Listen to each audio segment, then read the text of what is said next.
Assalamualaikum. Iraq, The Grave of a Country by Terry Gardiner.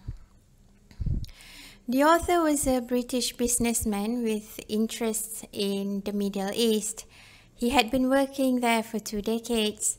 He was in Bahrain when the US and UK coalition force was about to invade Iraq. Concerned for the safety of his Iraqi employees in Baghdad, he decided to travel there despite many persuading him not to. After much difficulty, he arrived in Basra before heading to Baghdad amid the bombing. This book is his testimony. The author was informed by his contacts in the military that Saddam was given the green light to invade Kuwait in 1990 by George Bush Sr. The American ambassador to Iraq told Saddam that the US regarded the quarrel between Iraq and Kuwait as a local difficulty and would accept whatever Saddam decided to do. Little did Saddam know that they were setting a trap for him. Iraqis suffered 12 years of sanctions starting from 1991. There were shortages of medical supplies, food, and other essential commodities. The sanction had no effect on the Saddam and his close associates, but the people suffered and they blamed the West for their hardships. Many Iraqis had no love for Saddam, but they hated the Americans and British more. From 1992 onwards, the American and British military bombed Iraq regularly. Even before the 2003 invasion, Iraqis endured years of suffering with over 400,000 deaths due to bombing campaigns by the British and Americans. The US later admitted it carried out up to 12 bombing missions a month on Iraq from 1998 to 2002. At a cost of $750,000 per mission. There was no way Iraqis who had endured years of sustained bombing would welcome the Americans and British as liberators.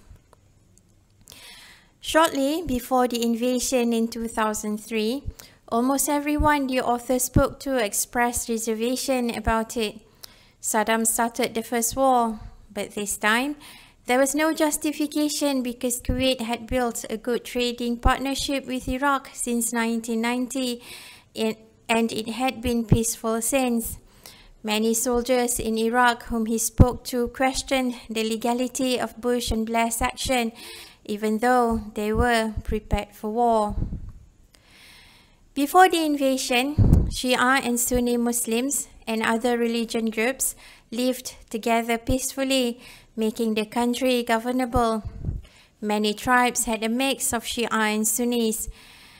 There were many churches throughout Iraq attended by Iraqi Christians. In fact, Saddam's right-hand man was a practicing Christian. Each community had strong bonds with other communities. Everyone looked after one another. Bush and Blair destroyed this traditional way of life, which had been squandered with hatred and fighting between Shia and Sunni groups, while Christians and other groups were ostracized. Under Saddam's rule, Iraqis enjoyed freedom and security. The government provided free education for everyone. Iraqi women had more freedom than women in other Middle Eastern countries. Employment rates was high, with social benefits for the small minority who could not work. Most Westerners were oblivious to this, believing the propaganda that Iraqis were suffering under a tyrannical dictatorship.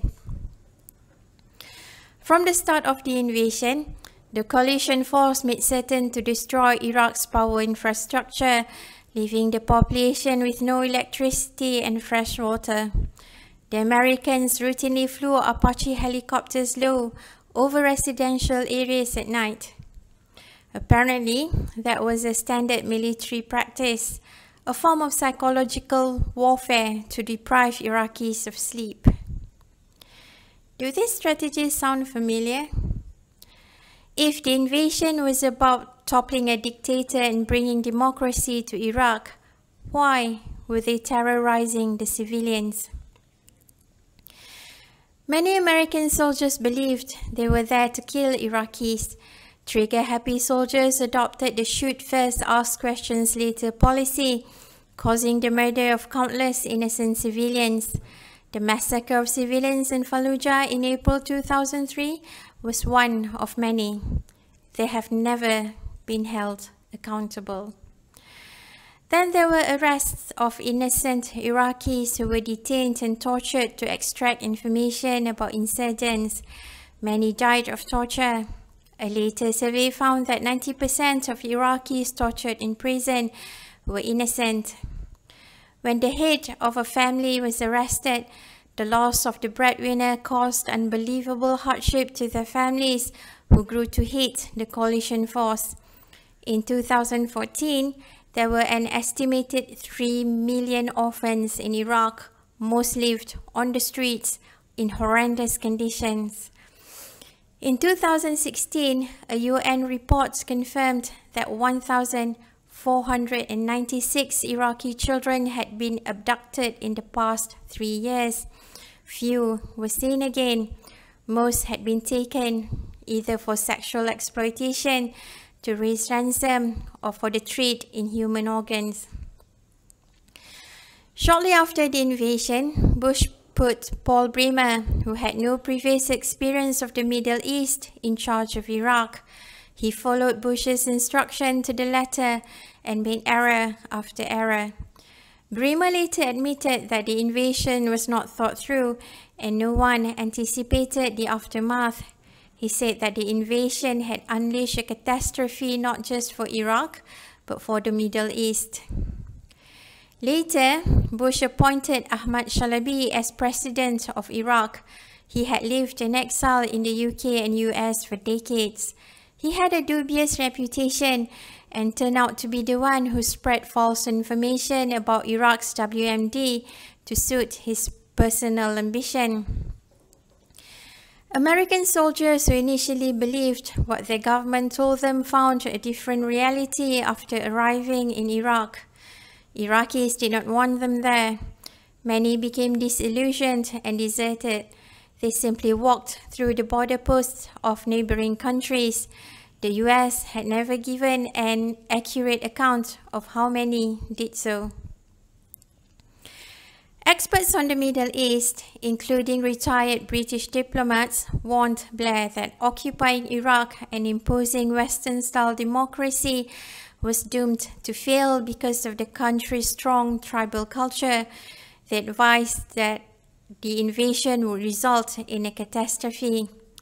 In 2002, the CIA told Bush that the documents alleging that Saddam was trying to buy uranium from Africa were false.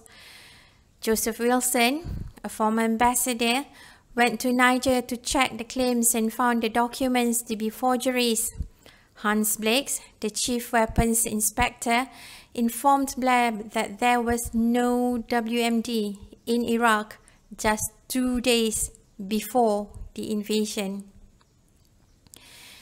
As the war progressed, it became clear that the invasion was not just to force regime change, but to break down and weaken Iraq's traditional, centuries-old tribal system, allowing the coalition to engineer a civil war to control and manipulate the Iraqis, thus giving them control of Iraq's oil and mineral resources. Do you know the story about how and where Saddam was captured in December 2003? That official story was a lie.